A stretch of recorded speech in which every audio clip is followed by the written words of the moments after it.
Hi friends, welcome to Maha spicy kitchen. இன்றைக்கி நம்ம இஞ்சி பூண்டு பேஸ்ட்டு எப்படி அரைக்கிறதுன்னு பார்க்கலாம். இஞ்சி பூண்டை விட கம்மியாக எடுத்துக்கணும்.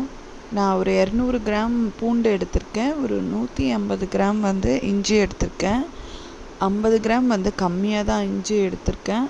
ஏன்னா நம்ம பிரியாணி நான்வெஜ்லாம் செய்யும்போது இஞ்சி அதிகமாக இருந்துச்சுன்னா உங்களுக்கு தனி தாகம் எடுத்துகிட்டே இருக்கும். அது வராமல் இருக்கிறதுக்கு நம்ம இஞ்சி பூண்டை விட கொஞ்சம் கம்மியாக தான் சேர்த்துக்கணும்.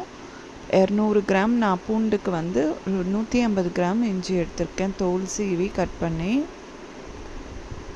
இப்போ இதை நம்ம வீட்டில் மிக்சியில் கிரைண்ட் பண்ணிக்கலாம். நம்ம வீட்டிலே நம்ம இந்த மாதிரி கிரைண்ட் பண்ணுறதால நமக்கு எல்லா டிஷ்லேயும் நம்ம அதை எப்படியும் இஞ்சி பூண்டு பேஸ்ட்டு நம்ம ஆட் பண்ணுவோம். ஸோ வீட்டில் அரைச்சி நீங்கள் போடுங்க. முடிஞ்ச அளவுக்கு வீட்டில் அரைச்சி போட்டுக்கோங்க.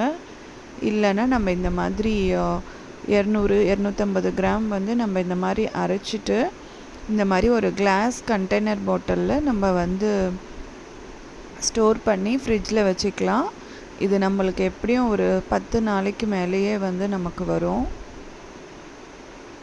இன்னும் அதிக நாள் ஸ்டோர் பண்ணணுன்னு நினைக்கிறவங்க அதில் ஒரு 1/4 டீஸ்பூன் டர்மரிக் பவுடர் நீங்கள் ஆட் பண்ணி கிரைண்ட் பண்ணி ஸ்டோர் பண்ணிக்கலாம்.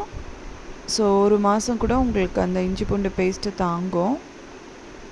இந்த மாதிரி வீட்டிலே நீங்கள் அரைச்சி நீங்கள் ஸ்டோர் பண்ணி வச்சு யூஸ் பண்ணி பாருங்கள் ஃப்ரெண்ட்ஸ். நல்ல ஒரு அரோமா கிடைக்கும் டிஷ்ஷுக்கு.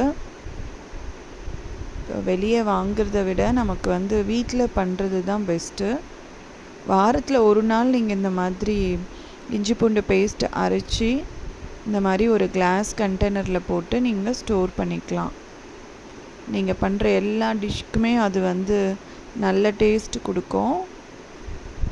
ஈவன் பிரியாணிக்கு கூட ரொம்ப டேஸ்ட் கொடுக்கும். இந்த மாதிரி ஏர்டைட் பண்ணிவிட்டு நீங்கள் அதை ஃப்ரிட்ஜில் வச்சுக்கோங்க. இந்த வீடியோ பிடிச்சிருந்தா சப்ஸ்கிரைப் பண்ணுங்கள் ஃப்ரெண்ட்ஸ்.